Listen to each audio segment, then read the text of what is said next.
Le soir venu, alors que le village plongeait dans le silence, Mama Kondo partait souvent seule, marchant droit vers Ochigo.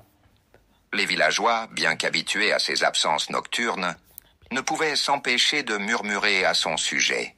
« Elle doit faire quelque chose de dangereux là-haut », disaient certains, méfiants. « Elle est peut-être en lien avec les esprits de la montagne. » Ces rumeurs ne faisaient qu'alimenter la peur qu'ils avaient déjà pour Ochigo, cette montagne que tous redoutaient. Mais jamais personne n'avait osé la suivre. Personne sauf Bokoyi et Natala, cette nuit-là. Les deux enfants, fatigués de se demander pourquoi leur mère s'éloignait toujours seule dans l'obscurité, étaient décidés à découvrir ce qu'elle faisait là-bas, face à cette montagne que tout le monde craignait. Depuis plusieurs saisons, les récoltes diminuaient, les rivières s'asséchaient et les forêts semblaient dépérir. Mais les villageois, au lieu de ralentir, prenaient davantage aux ressources naturelles, ignorant les anciens rituels. Ils ne replantaient plus les arbres qu'ils abattaient et puisaient l'eau sans retenue, comme si les ressources étaient infinies.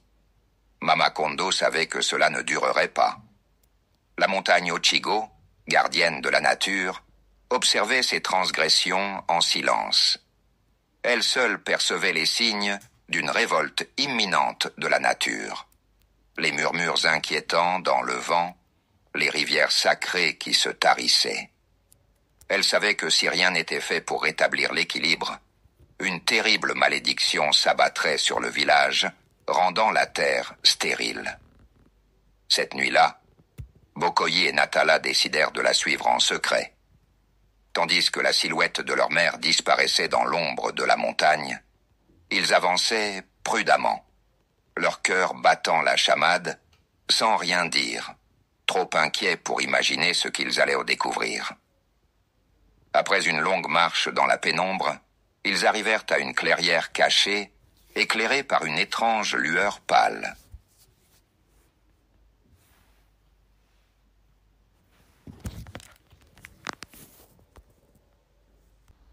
Formes éthérées apparurent dans la brume autour de l'autel.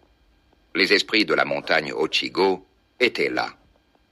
Ils ont coupé les arbres, pollué les rivières et abandonné les anciens rituels.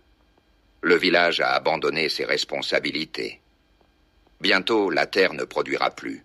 Les rivières s'assécheront et la malédiction s'abattra sur eux, murmura un des esprits, sa voix glaciale. Deux enfants cachés derrière les arbres regardaient la scène avec horreur. Ils comprenaient enfin pourquoi leur mère les empêchait toujours de jouer. Pourquoi elle les forçait à respecter chaque parcelle de terre, chaque arbre, chaque goutte d'eau. Tout ce qu'elle avait fait jusqu'à maintenant était lié à ces esprits et à la terrible malédiction qui menaçait leur village. Makondo, les yeux remplis de larmes, continua de supplier les esprits. « Donnez-nous encore du temps. Laissez-nous corriger nos erreurs. Je veillerai à ce que les rituels soient respectés et que la terre soit honorée. Ne laissez pas tomber cette malédiction sur mes enfants et sur ce village. » Les esprits murmurèrent entre eux, leurs voix se mêlant au vent. Enfin, l'un d'eux s'avança. « Le temps est presque écoulé, mais s'il répare ce qui a été brisé, la malédiction pourra être levée. Si le village restaure les forêts, purifie les rivières et rétablit les anciens rituels, nous épargnerons cette terre. Mais s'ils échouent, la stérilité s'abattra pour des générations. » Bokoyi et Natala, encore cachés, comprirent alors que le sort du village reposait désormais sur leurs épaules et celles de leur mère. Ils devaient agir rapidement pour éviter le pire. Makondo, épuisé mais déterminé, se releva lentement, sachant que ses enfants avaient tout vu. Il se tourna vers eux et murmura « Nous devons retourner au village et commencer à réparer les dégâts. Il n'y a plus de temps à perdre. » Retour au village, Mama Kondo prit une décision importante. Elle ne pouvait plus continuer à porter ce fardeau seule. Le lendemain matin, elle se rendit chez le plus âgé des anciens du village, grand-père Maboya, un homme respecté pour sa sagesse et ses connaissances des temps anciens. Elle lui expliqua en détail la situation critique et la malédiction qui menaçait de s'abattre sur le village à cause des transgressions envers la nature. Grand-père Maboya, d'abord sceptique, finit par comprendre la gravité des faits et accepta d'organiser une réunion avec tous les villageois. Le soir même, tous se rassemblèrent sous le grand baobab, là où les discussions importantes se tenaient traditionnellement. L'atmosphère était lourde de curiosité et de crainte. Mama Kondo se leva pour parler. C'était la première fois que les villageois l'entendaient s'exprimer ainsi, et beaucoup d'entre eux la regardaient avec méfiance, pensant qu'elle était un peu folle. « Vous m'avez toujours prise pour une folle, » commença Mama Kondo, sa voix calme mais puissante. « Je sais ce que vous murmurez derrière mon dos.